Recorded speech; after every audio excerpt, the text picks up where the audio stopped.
A.J. Brown might wear number 11, but hands down, he has been the Titans' #1 receiver in week 1 of training camp. Brown has dominated the defense, not afraid to tell them he's going to do what he wants to do on the practice field. The product of Ole Miss enters his 3rd season with the Titans, but admits this is the first time he feels fully healthy, and that has allowed him to reach another level.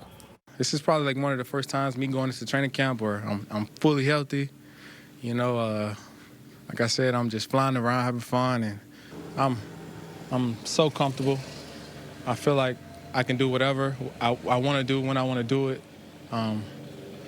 My confidence is through the roof.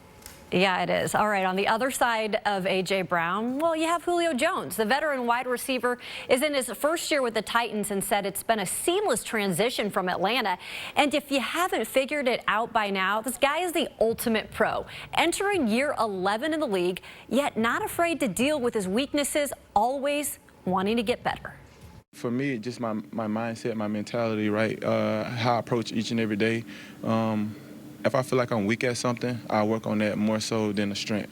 I make the weak or whatever I'm doing more comfortable to me, because a lot of people don't like to chase or show their weaknesses out here on the field in front of their peers and different things like that, so you'll never be able to work on them.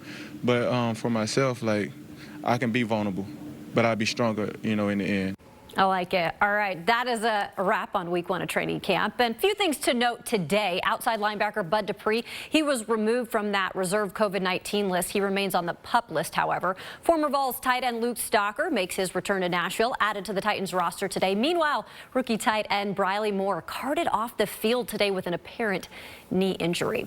Titans fans, let me introduce you to the new number 81. Racey McMath is this week's Saturday showcase. The Titans 2021 6th-round pick had himself a solid week of training camp. The 6'3", 217-pound wide receiver out of LSU has made some spectacular catches during one-on-ones, earning high praise from Mike Vrabel. A.J. Brown said today McMath reminds him a little bit of Julio Jones, saying he has that potential. That's some big praise right there. San Jose Sharks forward Evander Kane is swimming in murky water after the NHL said it plans to investigate an allegation made by Kane's wife that he bets on his own games and intentionally tried to lose for gambling profit. The league was made aware of the situation after Anna Kane posted concern on social media. The NHL responding today saying, quote, the integrity of the game is paramount and the league takes these allegations very seriously.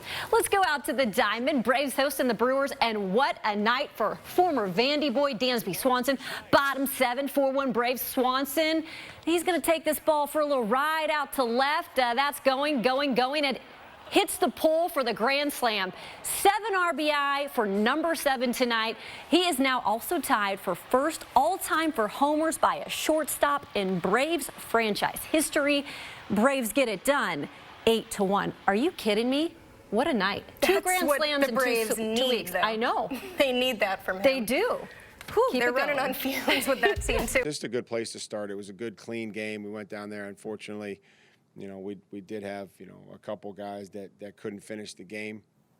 But I felt like from an operation standpoint, it was positive. The birthday boy, Mike Vrabel, feeling jovial about his team's overall effort in preseason game number 1. He was especially encouraged by what he saw out of the defense, never really allowing the Falcons' offense to take flight. The Titans racked up 5 sacks and forced a turnover. It wasn't perfect, but it was a step in the right direction and something to build off of.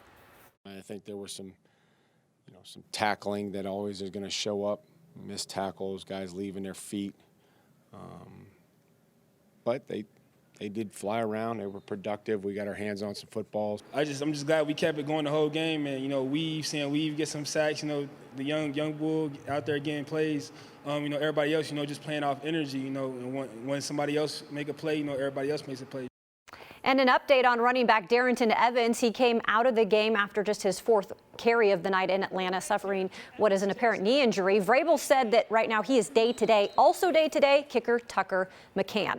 NFL preseason continues today. Chicago hosting Miami. We all just care about seeing the Bears rookie quarterback Justin Fields, right? 3rd quarter, 13-3 Dolphins. Fields decides to do some work with his feet, and there he goes in for the 8-yard touchdown. It's 13-10 Miami. Fields having a field day. Later later on play action, and Fields finding a wide open Jesse James. Look at that beauty. For a 30-yard score, Bears fans want Fields as a starter, right? I do too. Bears win it 20-13. So does Corey Curtis, Emily. Rick Stockstill has been coaching football for a long time, so he's not going to sugarcoat anything when it comes to his opinion about the team. The Blue Raiders scrimmaged for the first time this fall. No surprise, he felt the defense dominated, playing with intensity and energy. As for the offense, well, that's a work in progress. I don't think there's anybody on offense that, can walk off this field and feel really, really good about themselves. We've all, that was only the 8th day, so we're going to get better. We can improve, and we got a lot to improve on. College baseball players dream of getting to Omaha. When you're a young ball player, the destination of choice is Williamsport, and that is where you can find the Nolensville Little Leaguers. These are some of the photos the team shared as they arrived yesterday, already visiting the stadium and sporting, look at that, their new gold jerseys. This talented bunch is proud to represent the state in this year's Little League World Series, and they are ready to win it all. I'm going to just enjoy being with the team and playing with them for as long as we can.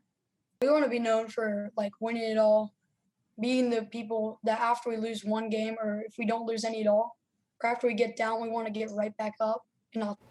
I love that. All right, the Nolensville Little Leaguers, they begin their journey on Thursday, taking on runner-up out of the Great Lakes region.